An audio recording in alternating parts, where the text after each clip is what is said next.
Hi guys! Mon Montenegro, ang inyong bayaning payat call center agent vlogger. So for today's video, dito na tayo sa ating accommodation.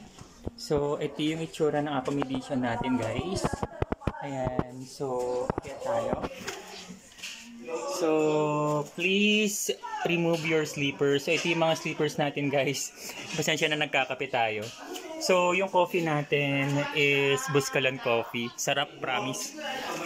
So, ito yung first floor.